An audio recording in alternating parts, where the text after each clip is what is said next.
Hi, I'm editor Beth Carson. In today's Ask Beth section, we're going to talk about what happens when the vacation rental is not what you expected.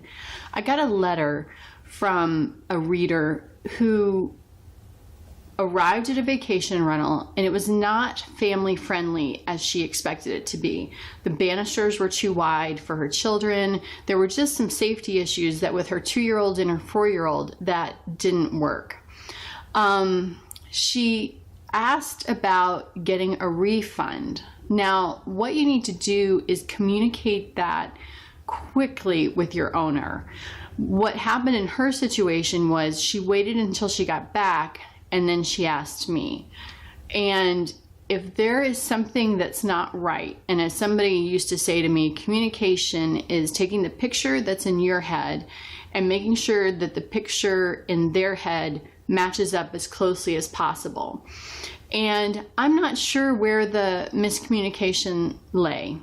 Now, if you show up at a vacation rental and it's not as you expect, call the owner immediately. They may have connections with other people. They may have other vacation rentals in the area. If it's not cleaned, like one time I showed up at a vacation rental and it hadn't been cleaned, called the owner. The cleaner was there within 15 minutes. We just sat out on the balcony, watched the waves, and everything was taken care of. It was a non-issue really.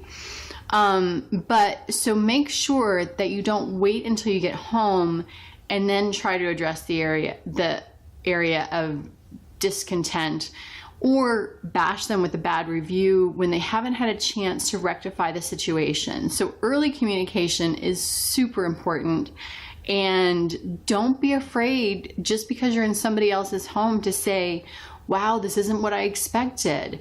I thought we were going to have, 2 twin beds, not bunk beds. Whatever the issue is, make sure that you do your homework really well so that you know exactly what you're getting, and make sure that the owner has portrayed their property in an accurate light. And the best way to do that is to read reviews.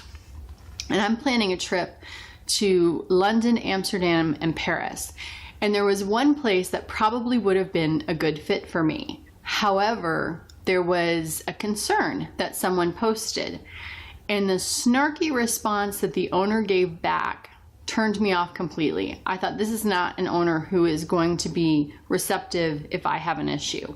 So even though the woman initially did misunderstand what she was getting, the lack of concern on the owner's part was a red flag and turned me off completely. So read those reviews. Don't get scared off by one bad review.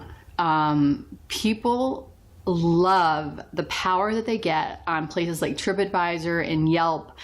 And sometimes the owner just takes a hit and the owner just has to live with that. So make sure you read all of the reviews and notice patterns. They may have there may have been complaints about things initially, and then as the years go on, the owner has dealt with that issue, or there may be a pattern of lower star ratings and the quality isn't there. So really do your homework and enjoy your vacation. If there's any problem, contact the owner or the property manager immediately and let them come up with a solution. Happy travels.